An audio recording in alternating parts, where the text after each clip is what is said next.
सादर प्रणाम। मेरा नाम अनुजा है और मैं आप सबको प्रेमचंद द्वारा लिखित कहानी प्रायश्चित सुनाने जा रही हूँ। दफ्तर में जरा देर से आना अफसरों की शान है। जितना ही बड़ा अधिकारी होता है उतने ही देरी से आता है और उतने सवेरे भी जाता है। चपरासी की हाजिरी 24 घंटों की, वह छुट्टी पर भी नहीं जा सकता, अपना एवज देना पड़ता है। खैर, जब बरेली जिला बोर्ड के हेड क्लर्क बाबू मदारी लाल 11 बजे दफ्तर आए तब मानो दफ्तर नींद से जाग उठा। चपरासी ने दौड़कर पैरगाड़ी ली, अर्दली ने दौड़कर कमरे की चिक उठा दी और जमादार ने डाक की किश्त मेज पर लाकर रख दी। मदारी लाल ने पहला ही सरकारी लिफाफा खोला था कि उनका रंग फक हो गया। वे कई मिनट तक आशान्वित हालत में खड़े रहे, मानो सारी ज्ञान इंद्रियां शिथिल हो गई थी। उन पर बड़े बड़े आघात हो चुके थे, पर इतने बदहवास वे कभी ना हुए थे। बात यह थी कि बोर्ड के सेक्रेटरी की जो जगह 1 महीने से खाली थी, सरकार ने सुबोध चंद्र को वह जगह दे दी थी। और सुबोध चंद्र वह व्यक्ति था जिसके नाम से ही मदारी लाल को घृणा थी। वह सुबोध चंद्र जो उनका सहपाठी था, जिस जग देने को उन्होंने कितनी भी चेष्टा की पर कभी सफल ना हुए थे, वही सुबोध आज उनका अफसर होकर आ रहा था। सुबोध की इधर कई सालों से कोई खबर ना थी। इतना मालूम था कि वह फौज में भर्ती हो गया है। मदारी लाल ने समझा वही मर गया होगा, पर आज वह मानो जी उठा और सेक्रेटरी होकर आ रहा था। मदारी लाल को उसकी मातहती में काम करना पड़ेगा। इस अपमान से तो मर जाना कहीं अच्छा था। सुबोध को स्कूल और कॉलेज की सारी बातें अवश्य ही याद होंगी। मदारी लाल ने उसे कॉलेज से निकलवा कर देने के लिए कई बार मंत्र चलाए, झूठे आरोप दिए, बदनाम किया। क्या सुबोध सब कुछ भूल गया होगा? नहीं, कभी नहीं। वह आते ही पुरानी कसर निकालेगा। मदारी बाबू को अपनी प्राण रक्षा का कोई उपाय न सूझता था। मदारी और सुबोध की ग्रहों में ही विरोध था। दोनों एक ही दिन एक ही शाला में भर्ती हुए थे और पहले ही दिन से दिल में ईर्ष्या और द्वेष की वह चिंगारी पड़ गई जो आज 20 वर्ष बीत जाने पर भी ना बुझी थी। सुबोध का अपराध यही था कि वह मदारी लाल से हर एक बात में बढ़ा हुआ था। डील डॉल, रंग रूप, रीति व्यवहार, विद्या, बुद्धि, ये सारे मैदान उसके हाथ थे। मदारी लाल ने उसका यह अपराध कभी क्षमा नहीं किया। सुबोध 20 वर्ष तक निरंतर उनके हृदय का कांटा बना रहा। जब सुबोध डिग्री लेकर अपने घर चला गया और मदारी फेल होकर इस दफ्तर में नौकर हो गए, तब उनका चित्त शांत हुआ। किंतु जब यह मालूम हुआ कि सुबोध बसरे जा रहा है, तब तो मदारी लाल का चेहरा खिल उठा। उनका दिल से वह पुरानी फांस निकल गई। पर हद भाग्य, आज वो पुराना नासूर षटगुण, तीस और जलन के साथ खुल गया। आज उनकी किस्मत सुबोध के हाथ में थी। ईश्वर इतना अन्यायी है, विधि इतना कठोर। जब जरा चित्त शांत हुआ तब मदारी ने दफ्तर के क्लर्कों को सरकारी हुक्म सुनाते हुए कहा, अब आप लोग जरा हाथ पांव संभाल कर रहिएगा। सुबोध चंद्र वे आदमी नहीं है जो भूलों को भी क्षमा कर दें। एक क्लर्क ने पूछा, क्या बहुत सख्त है? मदारी लाल ने मुस्कुरा के कहा, वो तो आप लोगों को 2-4 दिन में ही मालूम हो जाएगा। मैं अपने मुंह से किसी की क्यों शिकायत करूं? बस चेतावनी दे दी कि जरा हाथ पांव संभाल के रहिएगा। आदमी योग्य है पर बड़ा ही क्रोधी और बड़ा दम्भी। गुस्सा तो उसकी नाक पर रहता है। खुद हजारों हजम कर जाए और डकार तक न ले, पर क्या मजा जो कोई माथा एक कौड़ी भी हजम करने जाए। ऐसे आदमी से ईश्वर ही बचाए। मैं तो सोच रहा हूँ छुट्टी लेकर घर चला जाऊं। दोनों वक्त घर पर हाजिरी बजानी होगी। आप लोग आज से सरकार के नौकर नहीं, सेक्रेटरी साहब के नौकर है। कोई इनके लड़के को पढ़ाएगा, कोई बाजार से सौदा सुलफ लाएगा और उन्हें अखबार सुनाएगा। चपरासियों के तो शायद दफ्तर में दर्शन ही ना हो। इस प्रकार सारे दफ्तर को सुबोध चंद्र की तरफ से भड़काकर मदारी लाल ने अपना कलेजा ठंडा किया। इसके 1 सप्ताह बाद सुबोध चंद्र गाड़ी से उतरे। तब स्टेशन पर दफ्तर के सब कर्मचारियों का हाजिर पाया। सब उनका स्वागत करने आए थे। मदारी लाल को देखते ही सुबोध लपक कर उनके गले से लिपट गया और बोले, तुम खूब बिले भाई, यहाँ कैसे आए? ओह, आज एक युग के बाद भेंट हुई। मदारी लाल बोले, यहाँ जिला बोर्ड के दफ्तर में हेड क्लर्क हूँ। आप तो कुशल से हैं? सुबोध, अजी मेरे ना पूछो। बसरा, फ्रांस, मिस्र और ना जे कहाँ कहाँ मारा मारा फिरा। तुम दफ्तर में हो, ये बहुत अच्छा हुआ। मेरे तो समझ ही में नहीं आता था कि कैसे काम चलेगा। मैं तो बिल्कुल कोरा हूँ, मगर जहाँ जाता हूँ मेरा सौभाग्य ही मेरा साथ जाता है। बसरे में सभी अफसर खुश थे। फ्रांस में भी खूब चैन किए। 2 साल में कोई 25,000 रुपये बना लाया और सब उड़ा दिए। वहां से आकर कुछ दिनों का ऑपरेशन दफ्तर में मटर गश्त करता रहा। यहाँ आया तो तुम मिल गए। क्लर्कों को देख के बोले, ये लोग कौन है? मदारी लाल के हृदय में बर्छा सी चल रही थी। दुष्ट 25,000 रुपये बसरे से कमा के लाया, यहाँ कलम घिसते घिसते मर गए और 500 रुपये भी नहीं जमा कर पाया। बोले, कर्मचारी हैं, सलाम करने आए हैं। सुबोध ने उन सब लोगों से बारी बारी से हाथ मिलाया और बोला, आप लोगों ने व्यर्थ ये कष्ट किया, बहुत आभारी हूँ। मुझे आशा है कि आप सब सज्जनों को मुझसे कोई शिकायत ना होगी। मुझे अपना अफसर नहीं, अपना भाई समझिएगा। आप सब लोग मिलकर इस तरह काम कीजिएगा कि बोर्ड की नेक कामी हो और मैं भी सुखरू रहूं। आपके हेड क्लर्क साहब तो मेरे पुराने मित्र और लंगोटिया यार है। एक वाक चतुर क्लर्क ने कहा, हम सब हुजूर के ताबेदार हैं, यथाशक्ति आपको असंतुष्ट ना करेंगे, लेकिन आदमी ही हैं, अगर कोई भूल हो भी जाए तो हुजूर से क्षमा करेंगे। सुबोध ने नम्रता से कहा, यही मेरा सिद्धांत है और हमेशा से यही सिद्धांत रहा है। जहां रहा माधदों से मित्रों का सा बर्ताव किया, और हम और आज दोनों ही किसी तीसरे के गुलाम हैं। फिर रौब कैसा और अफसरी कैसी? हाँ, हमें नेक नियत के साथ अपना कर्तव्य पालन करना चाहिए।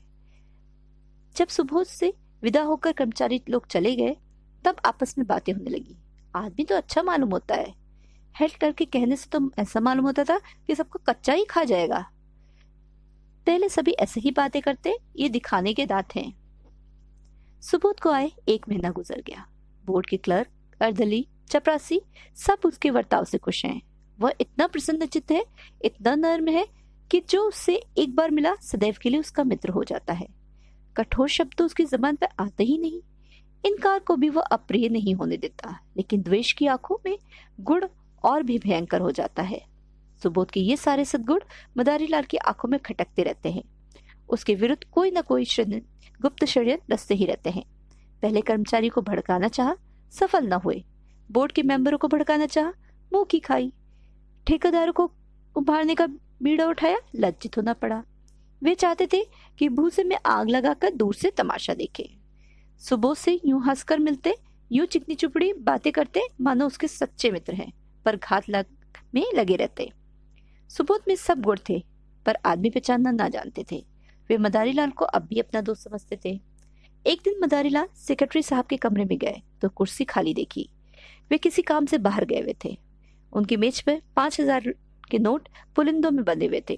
बोर्ड के मदरसों के लिए कुछ लकड़ी के सामान बनवाने गए थे, उसी के दाम थे। ठेकेदार वसूली के लिए बुलाया गया था। आज ही सेक्रेटरी साहब ने चेक भेजकर खजाने से रुपए मंगाए थे। मदारी लाल ने बरामदे में झांक कर देखा, सुबोध का कहीं पता नहीं। उसकी नीयत बदल गई। ईर्ष्या में लोभ का सम्मिश्रण हो गया। कांपते हुए हाथों से पुलिंदा उठाया, पतलून की दोनों जेबों में भरकर तुरंत कमरे से निकलकर और चपरासी को पुकार के बोले, बाबूजी भीतर हैं? चपरासी आप ठेकेदार से कुछ वसूल करने की खुशी में फूला हुआ था।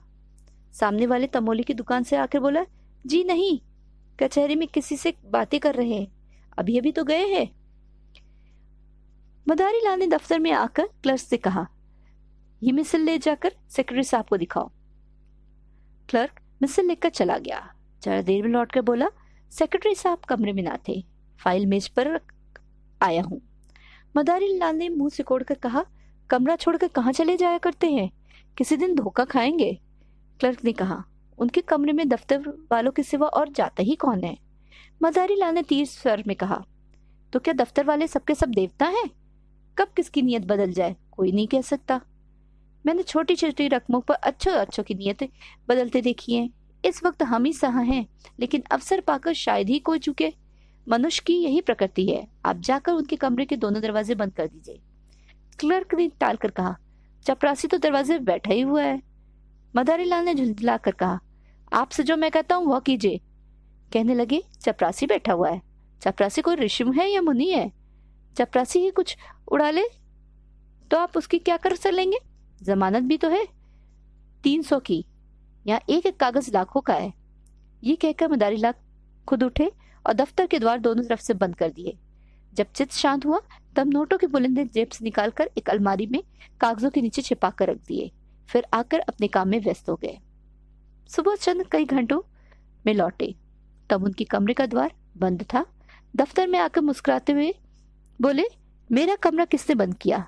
भाई क्या मेरी बेदखली हो गई? मदारी लाल ने खड़े होकर मृदु तिरस्कार करते हुए कहा, साहब गुस्ताखी माफ हो।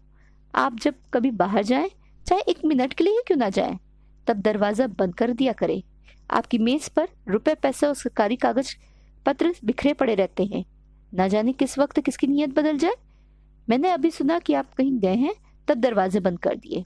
सुबोध चंद द्वारा खोलकर कमरे में गए, सिगार पीने लगे। मेज पर नोट रखे हुए थे, इसकी खबर उन्हें ना थी। सहसा ठेकेदार ने आके सलाम किया। सुबोध कुर्सी से उठे और बोले, तुमने बहुत देर कर दी, तुम्हारा इंतजार कर रहा था। 10 ही बजे रुपए मंगवा लिए थे, रसीद लिखवा कर लाए हो ना? ठेकेदार, हुजूर रसीद लिखवा कर लाया हूँ। सुबोध, तो अपने रुपए ले जाओ, तुम्हारे काम से मैं बहुत खुश नहीं हूँ। लकड़ी तुमने अच्छी नहीं लगाई और काम में सफाई भी नहीं है। अगर ऐसा काम रहा फिर करोगे तो ठेकेदार के रजिस्टर से तुम्हारा नाम निकाल दिया जाएगा। ये कहकर सुबोध ने मेज पर निगाह डाली, तब नोटों के बुलंदे ना थे। सोचा कि शायद किसी फाइल के नीचे दब गए हों। कुर्सी के समीप के सब कागज उलट पुलट डाले, मगर नोटों का कहीं पता नहीं। हैं, नोट कहाँ गए? अभी तो यहीं मैंने रख दिए थे, जा कहाँ सकते हैं? फिर फाइलों को उलटने पड़ने लगे। दिल में जरा जरा धड़कन होने लगी। सारी मेज के कागज छान डाले, पुलिंदों का पता नहीं। तब वे कुर्सी पर बैठकर इस आधे घंटे में होने वाली घटनाओं की मन में आलोचना करने लगे। चपरासी ने नोटों के पुलिंदे लाके मुझे दिए, खूब याद है। भला ये भी भूलने की कोई बात है? और इतनी जल्दी? मैंने नोटों को लाकर यहीं मेज पे रख दिया, गिना तक नहीं। फिर वकील साहब आ गए, पुराने मुलाकाती हैं, उनसे बातें करता जरा उस पेड़ तक चला गया। उन्होंने पान बनवाए, बस इतनी सी देर हो गई। जब गया हूँ तब पुलिंदे रखे हुए थे, खूब अच्छी तरह याद है। तब ये नोट कहाँ गायब हो गए? मैंने किसी संदूक दराज या अलमारी में नहीं रखे। फिर गए तो गए कहाँ? शायद दफ्तर में किसी ने सावधानी के लिए उठाकर रख दी हो। यही बात है, मैं व्यर्थ ही तब घबरा गया था। छी। तुरंत दफ्तर में आके मदारी लाल से बोले, आपने मेरी मेज पर से नोट तो उठाकर नहीं रख दिए? मदारी लाल ने भौचक्के होकर कहा, क्या आपकी मेज पर नोट रखे हुए थे? मुझे तो इसकी खबर भी नहीं। अभी पंडित सोहनलाल एक फाइल लेकर गए थे, तब आपको कमरे में न दिखा, तब मुझे मालूम हुआ कि आप किसी से बातें करने चले गए हैं, तब दरवाजे बंद करा दिए। क्या कुछ नोट नहीं मिल रहे हैं? सुबोध आंखें फैला के बोले, अरे साहब पूरे 5,000 के हैं, अभी भी चेक बुनाया है। मदारी लाल ने सिर पीट कर कहा, पूरे 5,000? हाँ भगवान, आपने मेज पे खूब देख लिया है, अभी 15 मिनट से तलाश कर रहा हूँ। चपरासी ने पूछ लिया, कौन कौन आया था? आइए जरा आप लोग भी तलाश कीजिए, मेरे तो होश उड़ गए हैं। सारा दफ्तर सेक्रेटरी साहब के कमरे की तलाशी लेने लगे। मेज, अलमारियां, संदूक सब देखे गए, रजिस्टरों के वर्क उलट पुलट के देखे गए, मगर नोटों का कहीं आता पता नहीं। कोई उड़ा ले गया, अब इसमें कोई शुबा ना थी। सुबोध ने एक लंबी सांस ली और कुर्सी पे बैठ गए। चेहरा का रंग फक हो गया, जरा सा मुंह से निकल आया, इस समय कोई उन्हें देखते तो समझता महीनों से बीमार है। मदारी लाल ने सहानुभूति दिखाते हुए कहा, गजब हो गया और क्या, आज तक कभी ऐसा अंधेरा न हुआ था। मुझे यहाँ काम करते 10 साल हो गए हैं, कभी धेले की चीज भी गायब न हुई। मैं आपको पहले दिन सावधान करना चाहता था कि रुपए पैसे के विषय में होशियार रहिएगा, मगर शुद्ध भी ख्याल ना रहा। जरूर बाहर से कोई आदमी आया और नोट उड़ा के गायब हो गया। चपरासी का यही अपराध है कि उसने किसी को कमरे में जाने ही क्यों दिया। वह लाख कसम खाए कि बाहर से कोई नहीं आया, लेकिन मैं इसे मान नहीं सकता। यहाँ से तो केवल पंडित सोहनलाल एक फाइल लेकर गए थे, मगर दरवाजे से ही झाँक कर चले गए। सोहनलाल ने सफाई दी, मैंने तो अंदर कदम भी नहीं रखा था साहब। अपने जवान बेटे की कसम खाता हूँ जो अंदर कदम रखा भी हो। मदारी लाल ने माथा सिकुड़ के कहा, आप व्यर्थ में कसम क्यों खाते हैं? कोई आपसे कुछ कहता? सुबोध की कान में, बैंक में कुछ रुपए हो तो निकाल कर ठेकेदार को दे दी जाए, वरना बड़ी बदनामी होगी। नुकसान तो हो ही गया है, अब उसके साथ अपमान क्यों हो? सुबोध ने करोड़ स्वर में कहा, बैंक में मुश्किल से 200-400 रुपए होंगे भाईजान, रुपए होते तो चिंता क्या थी, समझ लेता। जैसे 25,000 उड़ा दिए वैसे ही 30,000 भी उड़ गए। यहाँ तो कफन को भी कौड़ी नहीं। उसी रात को सुबोध चंद्र ने आत्महत्या कर ली। इतने रुपए का प्रबंध करना उनके लिए कठिन था। मृत्यु के पर्दे के सिवा उन्हें अपनी वेदना, अपनी विवशता को छिपाने की कोई और आड़ न थी। दूसरे दिन प्रातः चपरासी ने मदारी लाल के घर पहुंच कर आवाज दी। मदारी को रात भर नींद ना आई थी। घबरा कर बाहर आया। चपरासी उन्हें देखते ही बोला, हुजूर, बड़ा गजब हो गया। सेक्रेटरी साहब ने रात को गर्दन पर छुरी फेर ली। मदारी लाल की आंखें ऊपर चढ़ाई, मुंह फैल गया और सारी देह सिहर उठी, मानो उनका हाथ बिजली के तार पर पड़ गया हो। छुरी फेर ली? जी हाँ, आज सवेरे मालूम हुआ। पुलिस वाले जमा हैं, आपको बुलाया है। लाश अभी पड़ी हुई है। जी हाँ, अभी डॉक्टरी होने वाली है। बहुत से लोग जमा हैं, सब बड़े बड़े अफसर जमा हैं। हुजूर, रहास की ओर ताकते नहीं बनता। कैसे भला मानुष हीरा आदमी था। सब लोग रो रहे हैं। छोटे छोटे दो बच्चे हैं, एक सियानी लड़की है बिहाने लायक। बहू जी को तो लोग कितना रोक रहे हैं, पर दौड़ दौड़ के लहस के पास आ जाती है। कोई ऐसा नहीं है जो रुमाल से आंख ना पोंछ रहा हो। अभी इतने ही दिन आए हुए, पर सबसे कितना मेलजोल हो गया था। रुपए की तो कोई परवाह ही नहीं थी। दिल दरियाब था। मदारी लाल के सिर में चक्कर आने लगा। द्वार की चौखट पकड़ कर अपने को संभाल ना लेते तो शायद गिर पड़ते। पूछा, बहू जी बहुत रो रही थी? कुछ ना पूछिए हुजूर, पेड़ की पत्तियां झड़ जाती हैं, आंखें फूलकर गूलर हो गई हैं। कितने लड़के बतलाए तुमने? हुजूर, 2 लड़के हैं और 1 लड़की।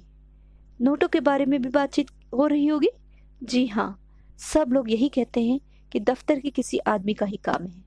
दरोगा जी तो सोहनलाल को गिरफ्तार करना चाहते थे, पर साइद आपसे सलाह लेकर करेंगे। सेक्रेटरी साहब तो लिख गए हैं कि मेरा किसी पर शक नहीं है। क्या सेक्रेटरी साहब कोई खत लिख कर छोड़ के गए हैं? हाँ, मालूम होता है छुरी चलाते वक्त याद आए कि सुबह में दफ्तर के सब लोग पकड़ लिए जाएंगे। बस कलेक्टर साहब के नाम चिट्ठी लिख दी। चिट्ठी में मेरे बारे में कुछ लिखा है? तुम्हें क्या मालूम होगा? हुजूर, अब मैं क्या जानूं, मगर इतना सब लोग कह रहे थे आपकी बड़ी तारीफ लिखी है।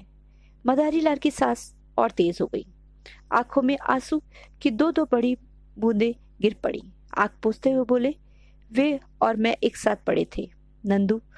8-10 साल साथ रहा, साथ उठते बैठते, साथ खाते, साथ खेलते, बस इसी तरह रहते थे जैसे 2 सगे भाई रहते हो।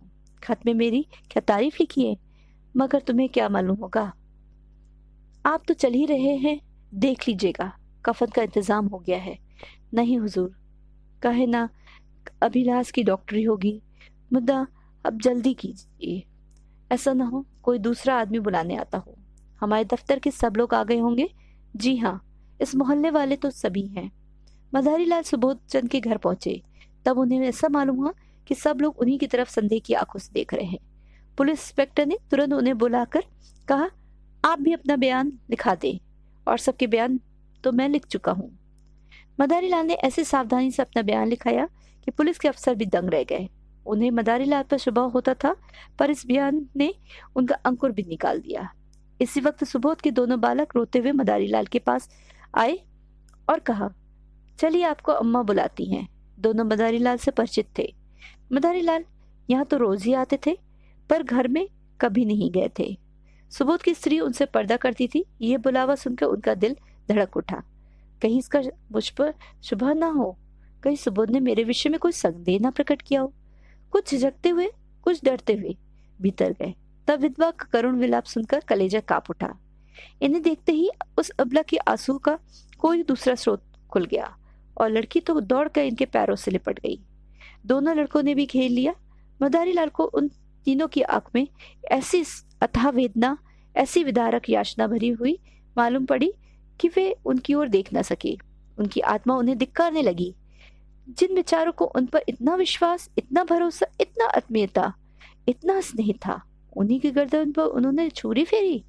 उन्हीं के हाथों ये भरा पूरा परिवार धूल में मिल गया। इन असहायों पे अब क्या हाल होगा? लड़की का विवाह करना है, कौन करेगा? बच्चों के लालन पालन का भार कौन उठाएगा? मदारी लाल को इतनी आत्मग्लानि हुई कि उनके मुंह से तसल्ली का एक शब्द भी न निकला। उन्हें ऐसे जान पड़ा कि मेरे मुख में कालिक पुती है, मेरा कद कुछ छोटा हो गया है। उन्होंने जिस वक्त नोट उड़ाए थे, उन्हें गुमान भी न था कि उनका यह फल होगा। वे केवल सुबोध को दिक करना चाहते थे, उनका सर्वनाश करने की इच्छा न थी। शोकातुर विधवा ने सिसकते हुए कहा, भैया जी, हम लोगों को वे मझधार में छोड़ गए। अगर मुझे मालूम होता कि वे मन में ये बात ठान चुके हैं, तो मैं अपने पास जो कुछ था वो सब उनके चरणों में रख देती। मुझसे तो वे यही कहते रहे कि कोई ना कोई उपाय हो जाएगा।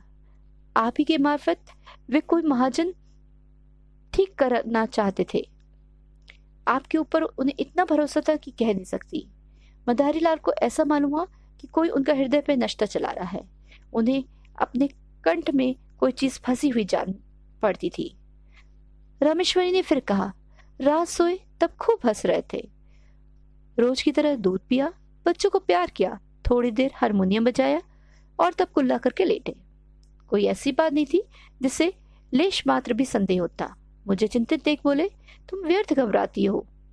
बाबू मदारी लाल से मेरी पुरानी दोस्ती है, आखिर वो किस दिन काम आएंगे। मेरे साथ के खेले हुए हैं, इस नगर में उनका सबसे परिचय है, रुपए प्रबंध आसानी से हो जाएगा। फिर ना जाने कब मन में ये बात समाई। मैं नसीबो जली ऐसी सोई कि रात में मिनकी तक नहीं। क्या जानती थी कि वे अपनी जान पर खेल जाएंगे। मदारी लाल को सारा विश्व आंखों में तैरता हुआ मालूम हुआ।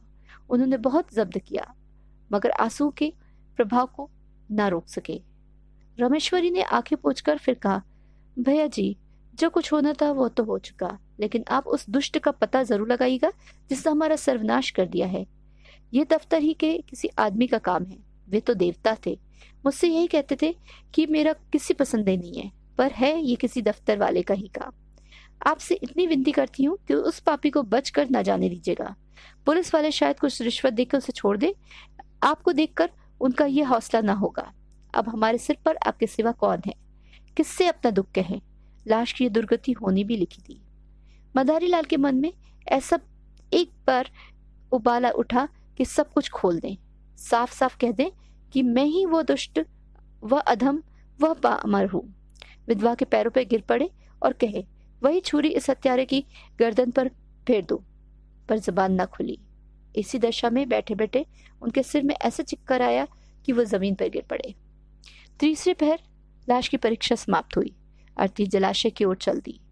सारा दफ्तर, सारे हुक्मा और हजारों आदमी साथ थे। दाह संस्कार लड़कों को करना चाहिए था, पर लड़के नाबालिग था, इसलिए विधवा चलने को तैयार हो रही थी कि मदारी लाल ने कहा, बहू जी, संस्कार मुझे करने दो। तुम क्रिया पे बैठ जाओगी तो बच्चों को कौन संभालेगा। सुबोध मेरे भाई थे, जिंदगी में उनके साथ कुछ सलूक न कर सका। अब जिंदगी बाद मुझे दोस्ती का कुछ हक अदा कर लेने दो। आखिर मेरा भी तो उन पर कुछ हक था। रामेश्वरी ने रोककर कहा, आपको भगवान ने बड़ा उदार हृदय दिया है भैया जी, नहीं तो मरने पर कौन किसको पूछता है। दफ्तर के और जो आधी आधी रात तक हाथ बांधे खड़े रहते थे, झूठी बात पूछने ना आए कि जरा ढांढस होता। मदारी लाल ने दाह संस्कार किया। 13 दिन तक क्रिया पर बैठे रहे। 13वें दिन पिंडदान हुआ। ब्राह्मणों ने भोजन किया, भिखारियों को अन्नदान दिया, मित्रों की दावत हुई, और ये सब कुछ मदारी लाल ने अपने खर्च पर किया। रमेश्वरी ने बहुत कहा कि आपने जितना किया उतना ही बहुत है, अब मैं आपको और ज़ेरबाज नहीं करना चाहती। दोस्ती का हक इससे ज्यादा और कोई क्या अदा करेगा। मगर मदारी लाल ने एक ना सुनी। सारे शहर में उनके यश की धूम मच गई। मित्र हो तो ऐसा हो। 16वें दिन विधवा ने मदारी लाल से कहा, भैया जी, आपने हमारे साथ जो उपकार की और अनुग्रह किए हैं, उनसे हम मरते दम तक ऋणी नहीं हो सकते। आपने हमारी पीठ पर हाथ न रखा होता तो ना जाने क्या हमारी गति होती। क्या रुकी भी छां तो नहीं थी। अब हमें घर जाने दीजिए, वहां देहात में खर्च भी कम होगा और कुछ खेती बाड़ी भी का सिलसिला भी कर लूंगी। किसी ना किसी तरह विपत्ति के दिन कट ही जाएंगे। इसी तरह हमारे ऊपर दया रखिएगा। मदारी लाल ने पूछा, घर पर कितनी जायदाद है। रमेश्वरी ने, जायदाद क्या है, एक कच्चा मकान है और 10-12 बीघे की कष्टकारी है। पक्का मकान बनवाना शुरू किया था, मगर रुपए पूरे न पड़े, अभी अधूरा पड़ा है। 10-12 हजार खर्च हो गए और अभी छत पड़ने की नौबत नहीं आई। मदारी लाल, कुछ रुपए बैंक में जमा है या बस खेती का ही सहारा है? विधवा: जमा तो एक पाई भी नहीं है भैया जी, उनके हाथ में रुपए रहने ही नहीं पाते थे, बस वही खेती का सहारा है। मदारी: तो उन खेतों में इतनी पैदावार हो जाएगी कि लगान भी अदा हो जाए और तुम लोग की गुजर बसर भी हो जाए। रमेश्वरी: तो कर भी और क्या कर सकते हैं भैया जी, किसी ना किसी तरह जिंदगी तो काटनी ही है। बच्चे ना होते तो मैं जहर खा लेती। मदारी: और अभी बेटी का विवाह भी तो करना है। विधवा: उसके विवाह की अब कोई चिंता नहीं, किसानों में ऐसे बहुत से मिल जाएंगे जो बिना कुछ लिए दिए विवाह कर लेंगे। मधारी लाल ने एक शर्त सोच के कहा, अगर मैं कुछ सलाह दूं तो तुम उसे मानोगी? रमेश्वरी: भैया जी, आपकी सलाह न मांगूंगी तो किसकी सलाह मानूंगी, और दूसरा है ही कौन? मदारी: तो आप अपने घर जाने के बदले मेरे घर चलिए, जैसे मेरे बाल बच्चे वैसे ही आपके, आपको कष्ट न होगा। ईश्वर ने चाहा तो कन्या का विवाह भी किसी अच्छे कुल में हो जाएगा। विधवा की आंखें सजल हो गई, बोली, मगर भैया जी सोचिए। मदारी लाल ने बात काट कर कहा, मैं कुछ ना सोचूंगा और ना कुछ उज्र सुनूंगा। क्या दो भाइयों के परिवार एक साथ नहीं रह सकते? सुबोध को मैं अपना भाई समझता था और हमेशा समझूंगा। विधवा का जो उज्र ना सुना गया, मदारी लाल ने सबको अपने साथ ले गए और आज 10 साल से उनका पालन कर रहे हैं। दोनों बच्चे कॉलेज में पढ़ते हैं और कन्या का एक प्रतिष्ठित कुल में विवाह हो गया। मदारी लाल और उनकी स्त्री तन मन से रमेश्वरी की सेवा करते हैं और इनको इशारे पे चलते हैं। मदारी लाल सेवा से अपने पाप का प्रायश्चित कर रहे हैं। धन्यवाद।